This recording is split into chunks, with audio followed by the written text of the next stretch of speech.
I still remember the sting of that morning, as if it were carved into my skin. The bedroom was quiet, unusually so, and when I reached across the sheets, her side of the bed was cold. At first, I thought she had gotten up early to make coffee, but then I saw it, a folded piece of paper on my pillow. My heart sank before I even touched it. The words were simple, written in her neat handwriting. I'm leaving you. Don't call me. Don't try to find me. I need a better life, and you're holding me back. My eyes burned, but the real blow came when I checked our joint bank account on my phone. The balance read $0. She hadn't just walked out, she had gutted me, stripped away every dollar we had saved over the years. I sat there in silence, my chest heavy, staring at the screen as though if I looked long enough, the numbers would change. But no, she had planned this. The note, the withdrawal, the timing. She didn't even leave me the decency of a conversation, just a cold message and an empty account. I tried calling her, of course. Straight to voicemail. I texted, begging for an explanation, but nothing delivered. She was gone. And in that moment, I thought my entire world had collapsed. What I didn't know then was that this betrayal would force me to rebuild everything from the ground up, and eventually, it would give me the power to answer her in a way she never imagined. The first weeks after she left were brutal. I woke up every morning expecting to hear her footsteps in the hallway, half dreaming she'd come back with some flimsy excuse. But instead, the house echoed with silence. Even the fridge felt emptier. I had to face the reality fast. Bills don't wait for heartbreak. Rent was due, utilities stacked up, and groceries weren't going to magically appear. With the account drained, I was forced to start from scratch. I sold anything that wasn't essential. The flat-screen TV she insisted we needed, her designer handbags, even the fancy coffee machine she never used. Piece by piece, I turned her vanity into my survival. It felt strange at first, almost like I was erasing her. But each sale gave me a tiny flicker of control. Nights were the hardest. I'd sit in the dark living room, replaying the last few months in my mind, searching for signs. She had been distant, yes, but I thought it was stress, not betrayal. Had I been blind? Or maybe I just wanted to believe love meant more to her than money ever could. One evening, I found myself staring at the Empty Bank app again. The anger that rose inside me was different this time. It wasn't despair, it was determination. If she thought emptying that account meant destroying me, she didn't know who I really was. That night, I promised myself I would rebuild stronger than before. And one day, she would see that the man she abandoned wasn't broken, he was unstoppable. Rebuilding wasn't easy. I worked overtime, picked up side jobs, and learned to live leaner than ever. But slowly, the numbers in my account started climbing again. Not much at first, but enough to cover the bills without dread. Each paycheck felt like a small victory. I also started taking better care of myself. At first, it was just morning runs to clear my head, but soon it became a habit. My body changed, my energy returned, and for the first time in years, I actually liked the person staring back at me in the mirror. The strangest part was the freedom. Without her endless demands for luxury, I realized how peaceful life could be. No more arguments about why I wouldn't buy her another expensive bag, no guilt trips about not being ambitious enough. Just me, my work, and my kids, who I got to see more often since I stopped bending over backward to keep her happy. One Saturday, sitting with my son in the park, I caught myself laughing, really laughing, something I hadn't done in ages. He looked up at me with wide eyes and said, "Dad, you seem happier now." It hit me hard, but he was right. For the first time, I wasn't just surviving. I was thriving. And little by little, the thought of her didn't sting anymore. Instead, it fueled me. Every step forward was proof that her leaving wasn't the end of my story. It was the beginning of a better one. Still, a part of me wondered, what if she ever came back? Would she regret it? I didn't know then that I would get my answer sooner than I thought. 2 years passed before I heard her name again. By then, I had a steady job with a promotion on the horizon, a small place of my own, and more stability than I'd ever had during our marriage. Life was calmer, lighter. Then one afternoon, a mutual friend messaged me, "Hey, did you know she's back in town?" My stomach tightened. I hadn't thought of her in weeks, maybe months. But suddenly the memories came rushing back. The empty account, the note, the silence. I brushed it off at first. People come and go. I told myself she was just a ghost from the past. A week later, I got an email. The subject line was just one word, "Hi." Inside, she wrote like nothing had happened. "It's been a while. I've been doing some thinking. Maybe we could talk. I'd like to see you." No apology, no acknowledgement of the wreckage she'd left behind. Just casual, as if she'd gone on vacation and was checking in. I stared at the screen, half in disbelief, half in anger. That night, I didn't reply. Instead, I went for a long walk. I thought about the man I had become, the life I had built. I didn't need her anymore. But the idea of facing her again lit something inside me. She thought she could vanish with everything, then stroll back into my life like it was still hers to claim. She had no idea that the last word would be mine. I finally replied to her email, keeping it short. "We can meet. Saturday at 2, the cafe on Main." The truth? I wasn't doing it for closure. I wasn't doing it to rekindle anything. I wanted to look her in the eyes and show her exactly what she'd thrown away. Saturday came, and I arrived early. I sat by the window, sipping my coffee slowly, watching the door. My heart was steady. I wasn't nervous, I was ready. When she walked in, I almost laughed. Same designer clothes, same air of superiority, but with a touch of wear around the eyes. She looked surprised to see me so different. Stronger, healthier, happier. "Wow," she said, sliding into the chair across from me. "You look good." I nodded, giving nothing away. "You too. So why now?" She gave me a practiced smile. "I've been thinking a lot. I realize I made mistakes. I was young, confused. But maybe we can start fresh. We had something special." I let her words hang in the air.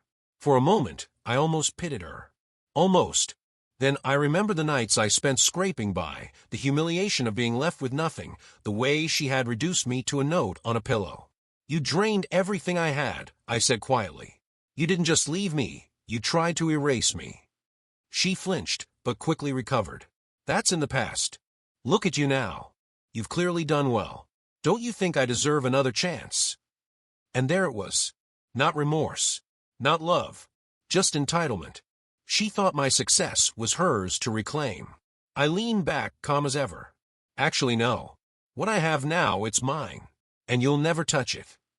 Her confident smile cracked for the first time. She wasn't used to hearing no, especially from me. Back then, I would have bent over backward just to keep the peace. But this version of me? I didn't know her a thing. She tried again, softening her tone. "Listen, I know I hurt you. But people change. I've changed." I raised an eyebrow. "Changed? You walked out with everything we had. You left me with nothing but rent bills and a note. That's not confusion, that's cruelty." For a moment, she had no answer. Then she leaned forward, her eyes narrowing. "You don't understand what it was like for me. I needed more than what you could give. I felt stuck, suffocated. I had to leave." That was the first honest thing she said all afternoon, not about regret, but about herself. It wasn't about love or marriage. It was about greed. She thought she deserved more, and I was simply in the way. I smiled, not bitterly, but with genuine relief. "You're right. You had to leave. And thank God you did. Because without you, I learned who I really am. And believe me, I'm better off." Her lips parted as if to protest, but nothing came out. She hadn't expected me to thank her.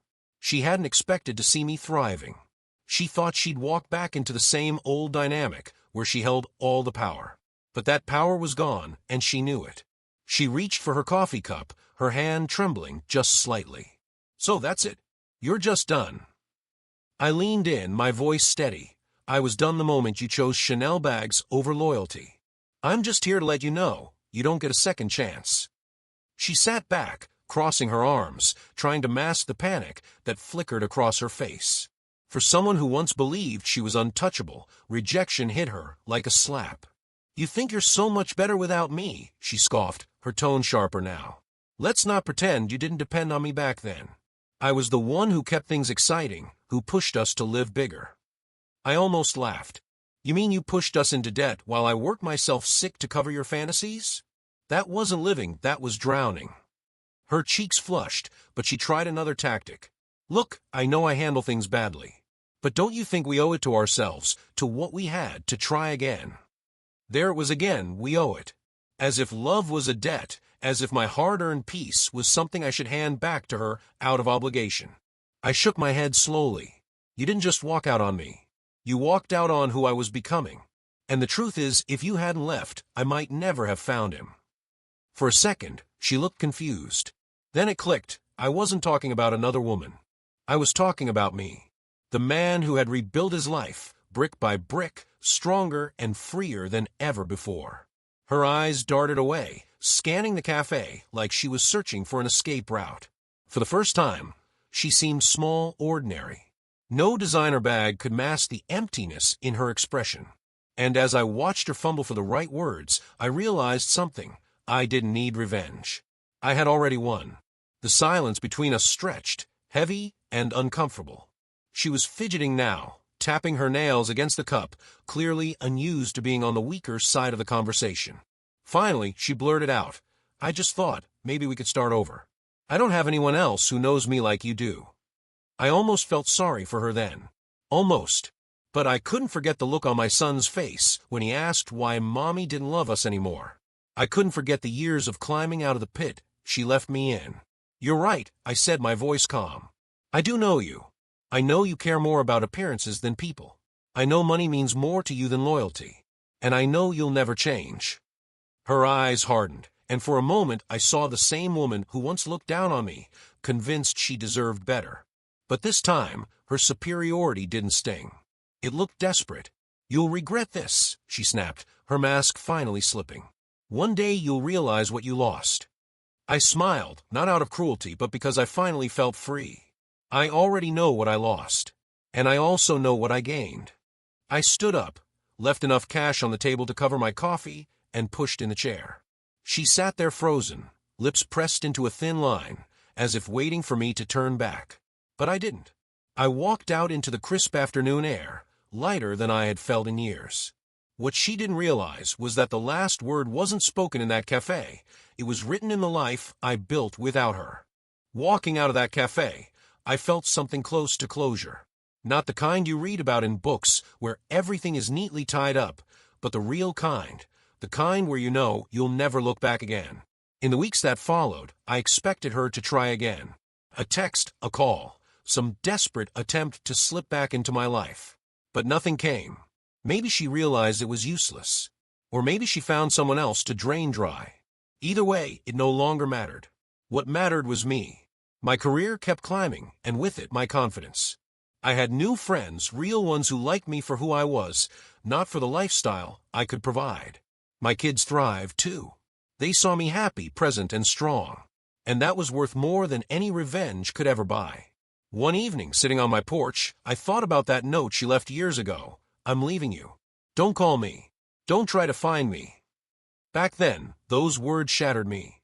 But now, they were just proof that sometimes the greatest gift you can receive is being left behind by the wrong person. She had emptied our account, but in the end, I was the one who collected the real wealth, peace, strength, and a future she could never touch.